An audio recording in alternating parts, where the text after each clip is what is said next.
তাহলে বলো রাধারানী, বৃন্দাবনে প্রথম দিন তোমার কেমন কাটলো? খুব ভালো কেটেছে মা। প্রথমে আমি ভেবেছিলাম যে এই বৃন্দাবনে রাধারানীকে কেউ বুঝবে না। তারপর ভাবলাম আমি তো এখানে নতুন এসেছি, আস্তে আস্তে সবার সাথে বন্ধুত্ব হয়ে যাবে। আচ্ছা, তার মানে সবার সাথে বন্ধুত্ব হয়ে গেছে? সবার সাথে নয়, একজনের সাথে খুব ভালো বন্ধুত্ব হয়েছে। আমি জানতাম আমার রাধা খুব মিশুকে, তাই সবার সাথেই খুব ভালো করে মিশে যেতে পারে। কিন্তু আমি চাই যে সবাই নিজে থেকে দেখুক আমার রাধারানী সবাইকে কত ভালোবাসে। ওর বুদ্ধি সম্পর্কে জানুক, সবার প্রতি ওর ভালো ব্যবহার দেখুক। কারোর যাতে এইরকম মনে না হয় যে এক মা সন্তান প্রেমে অন্ধ হয়ে নিজেই তার প্রশংসা করছে। আর হ্যাঁ রাধারানী, এই কথা যেন আমাদের দুজনের বাইরে কারোর কানে না যায়, ভুলেও কাউকে বলো না। হ্যাঁ মা, এখন তো আমি গোপন কথাও রাখতে শিখে গেছি। তুমি একদম চিন্তা করো না, আমি এটা কাউকে বলবো না। রাধারানী, এই গোপন কথাটা যেন তোমার মধ্যেই থাকে, ঠিক আছে?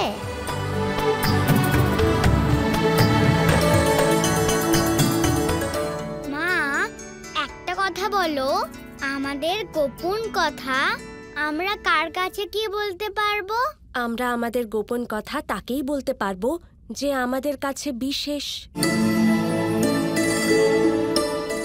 যাকে আমরা ভালোবাসি, যার প্রতি আমাদের বিশ্বাস আছে, যাকে আমরা সব কথা বলতে পারি।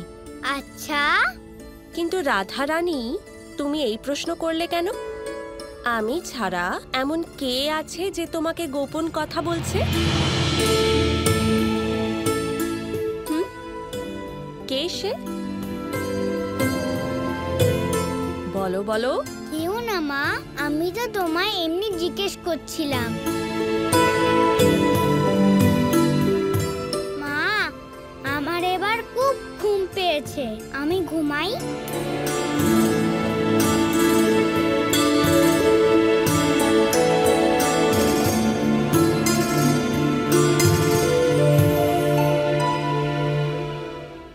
আমরা আমাদের গোপন কথা তাকেই বলতে পারবো যে আমাদের কাছে বিশেষ। তার মানে আমি গোপালের কাছে বিশেষ একজন, সেই জন্যে গোপাল আমাকে তার গোপন কথা বলেছে। ঠিক বলেছ রাধা, তুমি আমার কাছে সত্যি অন্যতম।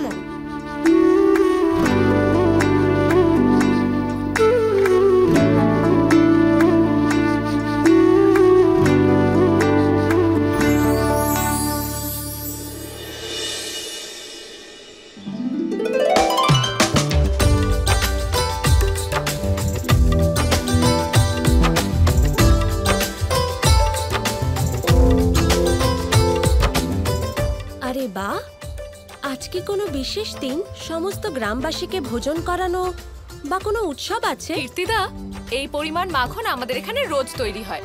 তার মানে এখানে এত মাখন প্রতিদিন তৈরি হয়? কিন্তু এত মাখন কে খায় দিদি? আমার গোপাল। হ্যাঁ কীর্তিদা, এত মাখন তো গোপাল একবারেই একা খেয়ে নেয়। তোমরা সত্যি বলছো দিদি? আমার গোপালের মাখন চুরির কথা তো সমস্ত বৃন্দাবনবাসী জানে। আমি তোমাকে সেই সমস্ত কথা শোনাবো, তুমি অবাকও হবে আর আনন্দও পাবে।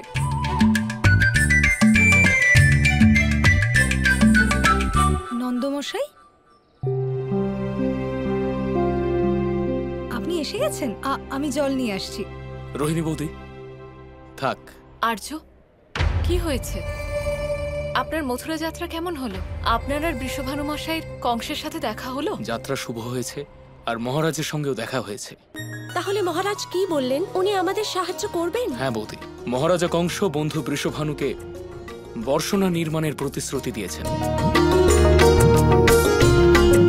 এ তো খুব ভালো খবর আর্য, কিন্তু আপনার মুখে প্রসন্নতা দেখতে পাচ্ছি না। কি হয়েছে? কোনো সমস্যা হয়েছে? জানি না যশোদা, কিন্তু আমাদের মহারাজ কংসের কাছে কোনো আশা করা ঠিক নয়। আমি ওনাকে ভালো করেই জানি, এইভাবে উনি কোনোদিনই কাউকে সাহায্য করবেন না। যদিও এই কথা আলাদা যে বন্ধু বৃষভানুর সাহায্যের খুবই প্রয়োজন, আর মহারাজা কংস প্রতিশ্রুতিও দিয়েছেন। আর তার সাথে উনি এটাও বলেছেন, বৃন্দাবনে ঝড়ের কারণে কোনো ক্ষতি হয়ে থাকলে উনি সাহায্য করবেন। কিন্তু আমি বারণ করেছি, কারণ আমি জানি যে মহারাজ কংসের কাছে আমাদের কি আশা করা উচিত আর কি নয়। হ্যাঁ আর্য, আপনি ঠিকই করেছেন। গোপাল, তুমি শুনতে পেলে?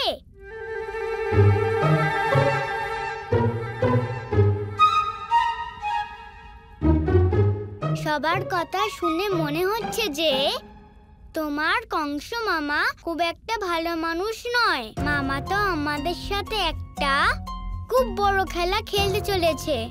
হ্যাঁ, তাহলে কি আমরা বড়দের আগে থেকে সাবধান করব না? না না রাধারানী। কিন্তু কেন? তুমি চিন্তা করো না, মামা সব পরিকল্পনা আমি খুব ভালোভাবে জানি। বড়দের আরো কত বিষয় চিন্তা থাকে, তাই না? তাই আমরা ওনাদের চিন্তা আর বাড়াবো না। আমি এসবের খেয়াল রাখছি, আমার ওপর বিশ্বাস রাখো। তুমি যখন আমাকে বিশ্বাস করতে পেরেছো, তাহলে আমিও তোমাকে বিশ্বাস করতে পারি।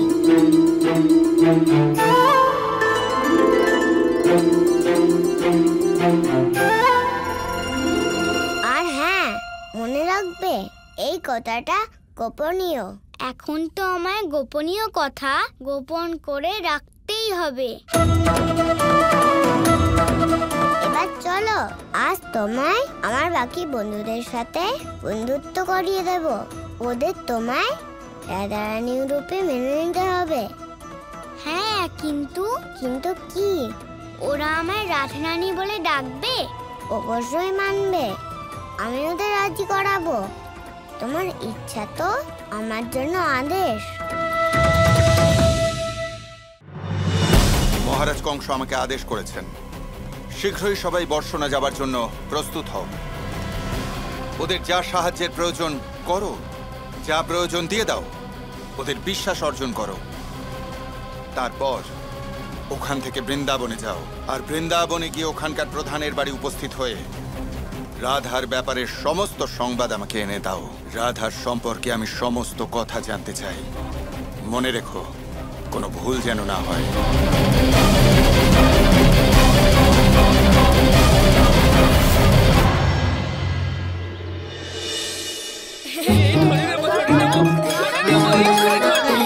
আরে আমায় ধরো দেখি।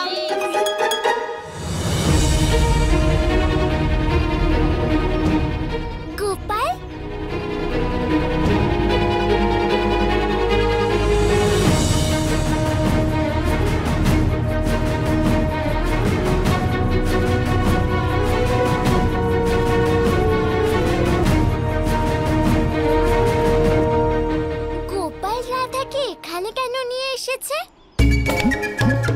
এবার তো গোপাল আবার বিপদে পড়বে। ও যতই বড় বড় অসুরদের পরাজিত করুক না কেন, কিন্তু এই মেয়েকে পরাজিত করা অসম্ভব। আরে রাধা নয়, বলো রাধা রানী।